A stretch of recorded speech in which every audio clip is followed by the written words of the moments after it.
नमस्कार, मैं हूं कमलेश। उत्तर प्रदेश फूलपुर विधानसभा पहुंचे चंद्रशेखर आजाद, उमड़ा भारी जनसैलाब। आज फूलपुर के मालवा प्रयागराज में चंद्रशेखर आजाद अपने प्रत्याशी शाहिद अख्तर खान, जो कि फूलपुर से चुनाव लड़ रहे हैं, जिनके प्रचार प्रसार के लिए चंद्रशेखर आजाद को देखने व सुनने के लिए हजारों की भीड़ लग गई। किसी तरह मंच तक पहुंचने व सर्वप्रथम उन्होंने सभी जनता जनार्दन का तहे दिल से स्वागत किया।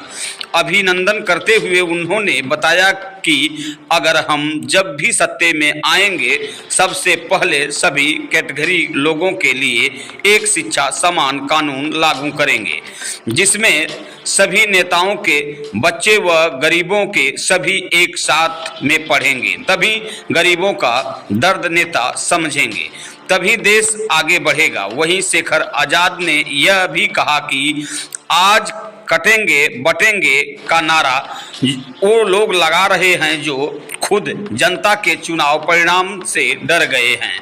इसलिए बीजेपी के लोग जनता से डर फैला रहे हैं। इसीलिए आप सब पूरी ताकत के साथ भाई शाहिद अख्तर को जिताते हुए अपने आप को मजबूत करें। उन्होंने एक अहम बात कही कि एक समय मेरा आएगा और देश में बेगमपुरा का राज्य होगा। बेगमपुरा का मतलब बिना गम का राज्य होगा। कोई डर किसी को किसी का नहीं रहेगा। जनता का राज होगा, जनता की बात होगी। इस तरह उन्होंने जनता से निवेदन किया है और कहा है कि फूलपुर को भी नागीना की तरह चमका देंगे, आप लोग सिर्फ मौका दीजिए। वहीं उन्होंने प्रशासन को सुरक्षा के लिए फटकार भी लगाई और कहा कि जिस तरह सरकार के इशारे पे आज यहां सुरक्षा व्यवस्था देखने को मिला है, बिल्कुल ठीक नहीं है, लेकिन मैं डरने वाला नहीं हूं। नमस्कार, मैं हूं कमलेश। हमारे काम में कोई कमी है और कोई परिश्रम बाकी है, आप साथ देने के लिए तैयार हो रहे हैं लोग। तो आखिरी बात सुनो, आपकी जेब में फोन है ना, इस फोन को निकालना और सारे रिश्तेदारों को खबर भेजना।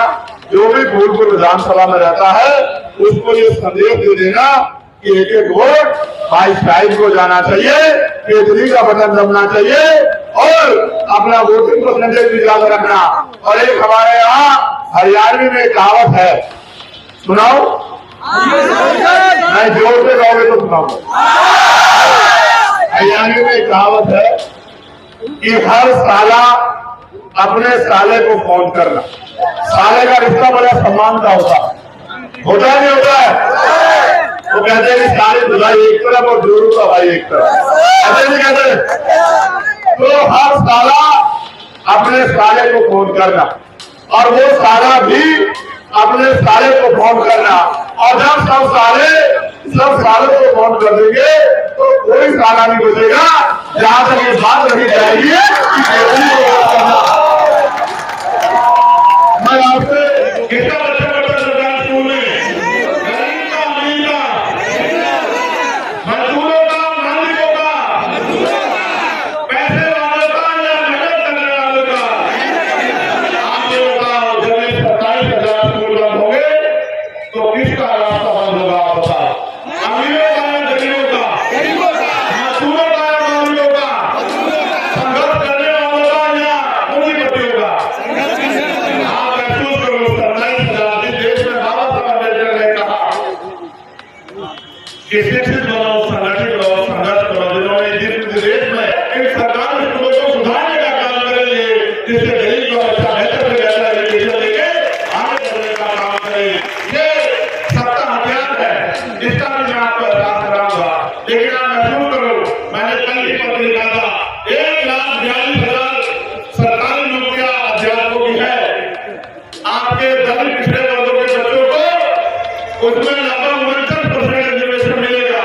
यानी कि 1,40,000 में से लगभग 70,000 नौकरियां आपके घरों में आएंगी।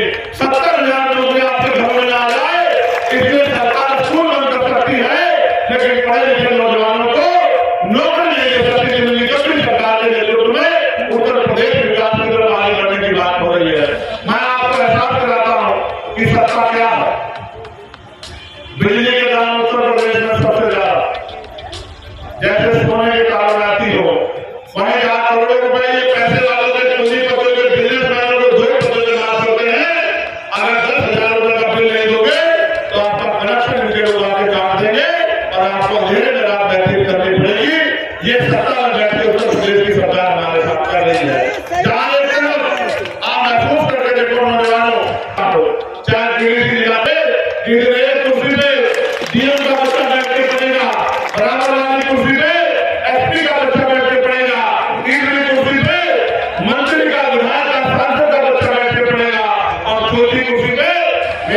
किसान का, मजदूर का बच्चा पढ़ेगा तो आप देखना कि उसको भी भारत की एजुकेशन मिलेगी। और जितनी देश में समान एजुकेशन पॉलिसी लागू हो गई, ये गरीब के बच्चे अमीरों को पीछे छोड़ के सबसे आगे लेकर जाएंगे, अपने माँ बाप की गरीबी को दूर करेंगे, इज्जत सम्मान की गरीबी को जाएंगे। चाहे मुख्यमंत्री हो, मंत्री हो, राज्यपाल हो, विधायक हो, सांसद हो, चाहे प्रमुख सचिव हो, अपर सचिव हो, कमिश्नर हो, डीएम हो, एसपी हो, दरोगा जी हो, सीओ हो, इंस्पेक्टर हो, थाने का कांस्टेबल हो, पटवारी हो, सेक्रेटरी हो, या गांव का सरपंच हो, जिला पंचायत हो, सबके बच्चों का और उनका खुद का इलाज सरकारी अस्पताल में होना चाहिए। आप ये महसूस करके देखना, अभी अस्पताल जाते हो तो क्या होता है, कभी डॉक्टर नहीं मिलता, डॉक्टर मिल जाता है तो डॉक्टर दवाई लिखेगा बाहर से, जहां उसका कमीशन बना हुआ, 2 रुपए की दवाई 10 रुपए की मिलेगी। फिर वो टेस्ट लिखेगा दूसरी लैब से, जहां वो लैब में टेस्ट के मांगा 5,000 रुपए। आप सोचो, जब सरकारी अस्पताल में एक दिन डीएम साहब का इलाज हो रहा होगा, एसएसपी साहब का इलाज हो रहा होगा, और मजदूर साहब का इलाज हो रहा होगा, तो डॉक्टर भी टाइम पे आएगा, दवाइयां भी सारी मिलेंगी, मशीनें भी सारी होंगी, और ये जो चोर बाजारी चल रही है प्राइवेट अस्पताल बना के अमीरों का घर बनने की, ये चोर बाजारी भी बंद हो जाएगी और गरीबों के जीवन की भी रक्षा होगी, उनको भी बेहतर इलाज मिलेगा और उनकी जेब में धागा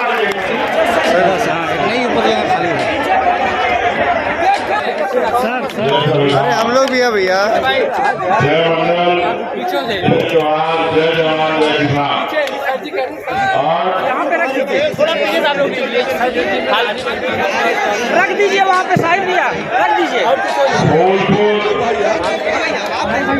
विधानसभा के उपचुनाव के इस कार्यक्रम में अरे कहाँ के आते हैं, मुझे आपके बीच जाने का मौका मिला है। मैं आप सबका दिल की गहराइयों से बहुत बहुत धन्यवाद करता।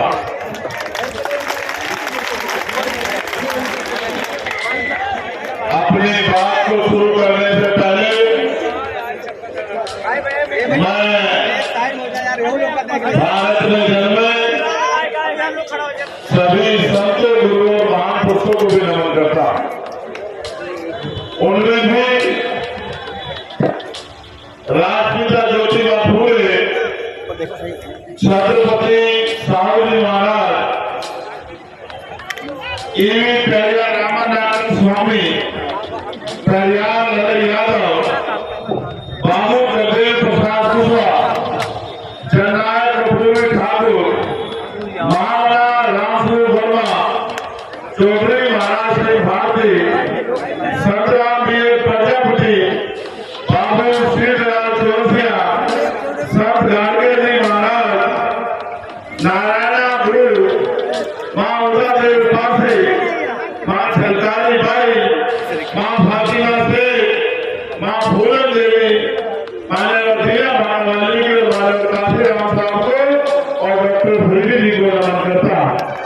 आज जब हम चुनावी सभा में है और उत्तर प्रदेश में उपचुनाव चल रहा है, फूलपुर की विधानसभा जो रिक्त हुई है, जिस पर भाई साहिल अख्तर साहब आजाद समाज पार्टी के प्रत्याशी हैं, मैं अभी उनको सुन रहा था, उनसे पहले एक और वक्ता को सुन रहा था। मैं जब उनको सुन रहा था तो मुझे महसूस हो रहा था कि वो बहुत बड़ा दिल में दर्द लेके इस चुनाव को लड़ रहे हैं। लेकिन मैं समझता हूँ कि ये दर्द सिर्फ चुनाव से हल नहीं हो सकता। इस दर्द को अगर हल करना है तो हमें अपने लोगों को निरंतर जागरूक करना पड़ेगा। हमें उनके अंदर जो बांटने वाले बीज ये भारतीय जनता पार्टी और आरएसएस के लोग, संघ के लोग डाल रहे हैं, हमें उन बीजों को जड़ से नष्ट करना पड़ेगा और बहुजन समाज में भाईचारा पैदा करना पड़ेगा। माननीय काशीराम साहब का जो सपना था कि देश में हर वर्गीय समाज के लोग, हर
झूठ था, गैर बराबरी थी, जाति धर्म के आधार पे जिनको जाति के आधार पे तोड़ा गया था, गिराया गया था, उन पे जुल्म होता था, धर्म के आधार पे जुल्म होता था।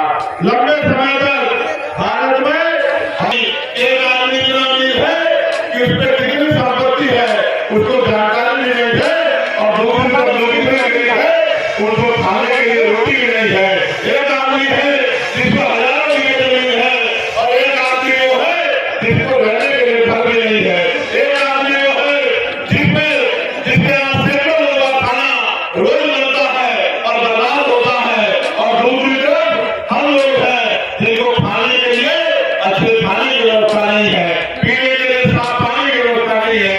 जब तक समाजी के आधार पे छूट गैर बराबरी, जाति के आधार पे वोट नीति खत्म होगी, तब तक देश तरक्की नहीं कर सकता है। फिर मुल्क की आजादी के बाद आप सोचिए, 14 अगस्त को गुलाम थे, 15 अगस्त को आजाद हुए, लेकिन 16 अगस्त 47 को बदला क्या? जिनके पास 14 अगस्त को 1 रुपया था, 16 अगस्त को उनकी जेब में 1 रुपया था। जिनके पास 2 गज जमीन थी, आजादी की अगली सुबह को भी 2 गज जमीन थी, और जिनकी जेब खाली थी, उनकी जेब 16 तारीख को भी खाली थी। जिनके जमीन नहीं थी, घर नहीं थे, रोजगार नहीं थे, उनके 16 तारीख को भी कुछ नहीं था। हमारी जिंदगी में अगर सच्ची परिवर्तन हुआ है तो वो 26 जनवरी 1950 को हुआ है, जब बाबा साहब अम्बेडकर का संविधान इस देश में लागू होने का काम हुआ, और हर व्यक्ति